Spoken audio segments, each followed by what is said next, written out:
তৃতীয় শ্রেণীর প্রিয় শিক্ষার্থী হালদার স্যার ইউটিউব চ্যানেল থেকে তোমাদের সবাইকে স্বাগতম। আজকে তোমাদের জন্য একটি নতুন ভিডিও নিয়ে এসেছি। গণিত মডেল প্রশ্ন, রায় ও মার্টিন প্রশ্ন বিচিত্রা 8 নম্বর মডেল প্রশ্ন। ইতিপূর্বে আমি 7টি সেট আমার ইউটিউব চ্যানেলে দিয়ে দিয়েছি, তোমরা আমার ইউটিউব চ্যানেলে গিয়ে দেখে আসতে পারবে।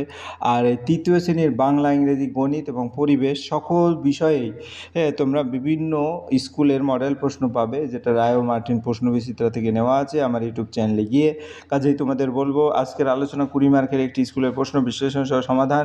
তোমরা যারা এখনও আমার চ্যানেলটিকে সাবস্ক্রাইব করোনি তারা এখনই চ্যানেলটিকে সাবস্ক্রাইব করে বেল আইকনটি প্রেস করে দাও এরকম আরও অনেক ভিডিও পাওয়ার জন্য। আমরা প্রথমেই দেখছি যে প্রশ্নটি কোন স্কুলে আসছে। এটা লেডি কারমাইকেল প্রাথমিক বিদ্যালয় আর বীরভূম জেলা স্কুল, অর্থাৎ দুটি স্কুলে এই প্রশ্নটি এসেছে।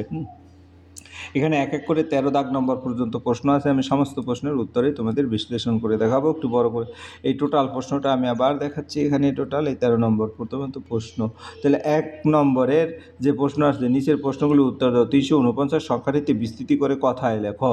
যে 349 সংখ্যাটি বিস্তৃতি করে যদি কথায় লিখি, এখানে 340 আর 9 এটা বিস্তৃতি করলাম, তা 349 এভাবে কথায় লিখতে হবে।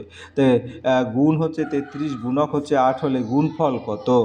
হ্যাঁ, তাহলে গুণ্য 33 গুণক 8 হলে 33 গুণ 8 264, অর্থাৎ গুণফল হবে 264। এরপরে গ নম্বরে কী বলছে? 200 এর ছোট 3 অঙ্কের সংখ্যা হলো। 200 এর ছোট 3 অঙ্কের সংখ্যা যেমন 100 হতে পারে। 3 অঙ্কের সংখ্যা শুরু হয় 1, 0, 0। পূর্ববর্তী সংখ্যা লেখো। 400 আগের যে সংখ্যাটা সেটা হচ্ছে 399, অর্থাৎ 400 থেকে 1 বাদ গেলেই কিন্তু আমরা শুধু 399 লিখলেই হয়ে যাবে। এরপরে আমাদের চলে যাব নম্বরের প্রশ্ন। নম্বরের প্রশ্নে কী বলেছে? 413 থেকে 14 কমালে পাওয়া যাবে। 413 থেকে 14 বাদ দেওয়া 399 পাওয়া যাবে। হ্যাঁ, 203 সংখ্যাটিকে কার্ডের মাধ্যমে লেখো। 203 সংখ্যাটি কার্ডের মাধ্যমে যদি তোমাদের লিখতে হয় তাহলে প্রথমে 200 লিখবো, অর্থাৎ এখানে তুমি এভাবে লিখতে পারো, এখানে 100, তারপর আর একটা গোল দাও 100, হ্যাঁ, তারপরে 3, মানে এরকম 3, অর্থাৎ এটার মান 1 1 করে। তাহলে 1 1 1 এভাবে 300, ঠিক আছে? 203। এরপর আমরা চলে যাবো পরের প্রশ্ন। পরের প্রশ্ন কী বলছে? পরের প্রশ্ন হচ্ছে 412 সংখ্যাটি 1-এর স্থানীয় মান বের করো। 412 সংখ্যাটিতে 1-এর স্থানীয় মান, তাই 412 1 আছে দশকের ঘরে, তাহলে তার মান হবে 10। তাহলে উত্তর হবে 10। যোগ করো 69, 19 এবং 9, এই তিনটে যোগ করলে 9 9 18 9 27 7, হাতে থাকলো 1, তারপরে 1 আর 1 2, আর 6 আর 2 8, আর হাতের 1 9, ঠিক আছে? টোটাল প্রশ্ন। এরপরে আমরা চলে যাব পরের প্রশ্ন। পরের প্রশ্ন গিয়ে হলো 2 নম্বরে ফাঁকা ঘরে সংখ্যা বসাও। এমন একটা সংখ্যা আছে যাকে 4 দিয়ে ভাগ করলে 12 পাবে। তা এটা যদি আমি 48 লিখি তাইলে কিন্তু হয় 48, 4 8, 48কে 4 12 48। আবার এমন একটা সংখ্যা বলো যে 3 দিয়ে গুণ করলে 12 হয়, এটা আমরা লিখতে পারি 4। তাহলে উত্তরটা আমরা দেখে নিই। তাহলে ফাঁকা ঘর ভাগ 4 সমান 12, 12 পেতে গেলে 4 12 48। আবার ড্যাশ গুণ 3 সমান 12, অর্থাৎ 4 গুণ। তাহলে এখানে কিন্তু ধরি এক্স, তাহলে এক্স ভাগ 8 সমান 12, দ্যাট মিন্স এক্স ইকুয়াল 12 গুণ 4 48। তো উত্তর 48। আবার কোন সংখ্যাকে 3 দিয়ে গুণ করলে 12 পাওয়া যাবে? তাহলে সেখানে কত হবে? 12, 12 ভাগ 3, অর্থাৎ 4। আমরা চলে যাবো পরের অঙ্ক। পরের অঙ্কে কী বলেছে? 3 নম্বর, রেলগাড়ির ফাঁকা কামরায় সঠিক সংখ্যা বসাও। যেমন 100 থেকে 93, 7 কম 93 থেকে 86, এখানে 7 কম 86 থেকে 79, এখানেও 7 কম। তাহলে 79 থেকে যদি আমরা 7 কমাই তাহলে হবে কত? 79 থেকে 7 কমাইলে 79 বিয়োগ 7 72, 72 থেকে 7 কমলে 65। তাহলে খালি ঘরে 72 65 হবে। হ্যাঁ, অর্থাৎ এখানে 72, এখানে 65। এরপর আমরা 4 নম্বরে প্রশ্ন যাব। 4 নম্বরের প্রশ্ন হচ্ছে, একটি অঙ্কে গুণ্যের এককের প্রকৃত মান 0 হলে গুণফলের এককের স্থানীয় মান কত হবে? একটি অঙ্কে গুণ্যের এককের প্রকৃত মান 0 হলে তাহলে গুণফলের এককের অঙ্কও 0 হবে, উত্তর 0। এরপরের প্রশ্ন, 2 অঙ্কের ক্ষুদ্রতম সংখ্যা এবং বৃহত্তম সংখ্যার পার্থক্য। তাই 2 অঙ্কের ক্ষুদ্রতম সংখ্যা হচ্ছে 99, 10, আর বৃহত্তম হচ্ছে 99। তাই পার্থক্য বা 99 থেকে 10 মানে 89। এরপরের প্রশ্ন,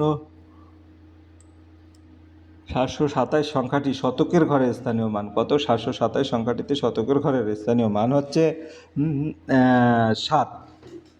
শতকের অঙ্ক হচ্ছে 7, স্থানীয় মান হচ্ছে 7 গুণ 100 অর্থাৎ 700।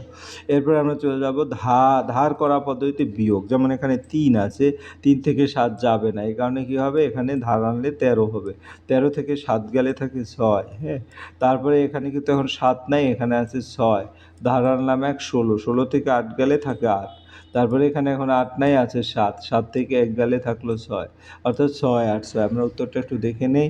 বিয়োগ যদি দেখাই, এখানে কিন্তু ওই যে 6, 8, 6, এইখানে তার ব্যাখ্যাটা দেওয়া আছে। এরপরের প্রশ্ন 8 নম্বরে, রাজু 9 বস্তা আম নিয়ে বাজারে বিক্রি করতে গেল। প্রতি বস্তায় 48টি করে আম থাকলে রাজু বাজারে বিক্রি করতে নিয়ে গেছিল ড্যাশটি আম কল ড্যাশটি আম। তাহলে আমরা যদি দেখি, মোট 9, প্রতি বস্তায় 48টিতে মোট নিয়ে গেছিলো 9 গুণ 48, ঠিক আছে, না 48 হবে। তাহলে গুণফলটা কত হবে, 4 নং 36, 40 আর 9 গুণ 72, অর্থাৎ 432, এখানে হবে 432, ঠিক আছে। এভাবে সুন্দর করে লিখে দেবে। যাই হোক, এরপর আমরা 9 নম্বরের প্রশ্নে যাব। 9 নম্বরের প্রশ্নে কি বলেছে, মহিম 700 টাকা জমিয়েছে, তার থেকে 409 টাকা সে তার ভাইকে দিল। মহিমের এখন কত রইল? তাহলে আমরা যদি দেখি, এটাকে কি করতে হবে, মহিমের টাকা 700 দিয়েছে ভাইকে, 409 টাকা, বাকি থাকে 400, 700 বিয়োগ 409, 291। তাহলে উত্তর হবে 291। আর এখানে লিখতে হবে 700 বিয়োগ 409, হ্যাঁ, আর এখানে লিখতে হবে 291, বিয়োগ ফলটা এখানে লিখতে হবে, ঠিক আছে। এভাবে তোমরা লিখে দেবে। এরপরে 10 কি বলছে, মৈনাক তার 7 বন্ধু একসঙ্গে 64টি লজেন্স কিনলো। হ্যাঁ, ওই সঙ্গে তারা নিজেদের মধ্যে সমানভাগে ভাগ করে দিল, প্রত্যেকে পাবে ড্যাশটি লজেন্স। তাহলে 7 বন্ধু, মোট 8 জন, লজেন্স 64টি, তো প্রত্যেকে পাবে 64 ভাগ 8, অর্থাৎ 8 8 64, 8টি লজেন্স। এরপর আমরা 11 নম্বরের প্রশ্নে যাবো। সরল আকার প্রকাশ করো। একটি ট্রেন সিউড়ি হাওড়া যাওয়ার পথে প্রথমে সিউড়ি থেকে 124 জন নিয়ে যাত্রা শুরু করে। তারপর অন্ডাল স্টেশনে 33 জন নামলো এবং 27 জন উঠলো। বর্ধমান স্টেশনে 59 জন নামলো এবং 76 জন উঠলো। হাওড়া স্টেশনে পৌঁছানোর সময় ট্রেনটিতে কতজন যাত্রী ছিল? তাহলে শুরুতে 124, প্রথম স্টেশনে নামলো 33, 124 যোগ 33 91, উঠলো হচ্ছে তোমার 27 জন, তাহলে 118 জন থাকলো। বর্ধমান স্টেশনে নামলো 59, 118 থেকে 59 বিয়োগ, অর্থাৎ 59 জন, এবং উঠলো 76 জন, অর্থাৎ 135 জন, তাইলে টোটালি 135 জন যাত্রী ছিল। এরপরের প্রশ্ন 12 নম্বর, আর্য বাজারে গিয়ে 45 টাকা দামের 4টি রুল স্কেল যেটা, এবং 21 টাকা দামের 66টি রবার কিনলো। আর্য ওই টাকা দিয়ে 6 টাকা দামের কতগুলো পেন কিনতে পারবে? তাহলে দেখা গেছে ডিমের দাম 45 গুণ 4, 180 টাকা, রবারের দাম 21 গুণ 66, অর্থাৎ 1386 টাকা। তাহলে মোট খরচ হবে 180 যোগ 1386, দ্যাট মিনস 1566 টাকা। 6 টাকা দামের পেন কতটি হবে? 261টি পেন হবে, ঠিক আছে। এরপরে আমরা চলে যাবো পরের প্রশ্ন, যেটা হচ্ছে ফাঁকা ঘরে সঠিক সংখ্যা লেখো। 4 ফাঁকা 8। তাহলে ফাঁকা ঘরে সঠিক সংখ্যা লিখতে গেলে 4 1 8 2 2 9, এটা যদি করি তাহলেই কিন্তু আমরা পাবো। 8 থেকে 9 ধার নিয়ে 18 থেকে 9 গেল, 9 থাকলো, 1 ধার দেওয়ার পর 0, তাই 0 থেকে 2 গেলে 8 থাকে, ফাইনালি উত্তর হবে হলো 189। এই ছিল তোমার টোটালি যে প্রশ্ন, তার সামগ্রিক প্রশ্ন বিশ্লেষণ। আশা করি ভিডিওটি মনোযোগ সহকারে দেখলে তোমরা ফুললি প্রশ্নের উত্তর ক্লিয়ার বুঝতে পারবে। পরিশেষে বলবো, ভিডিওটি দেখার জন্য অসংখ্য ধন্যবাদ। ভিডিওটি ভালো লাগলে লাইক কমেন্ট শেয়ার করতে ভুলবে না। আজ এই পর্যন্তই, ধন্যবাদ সবাইকে।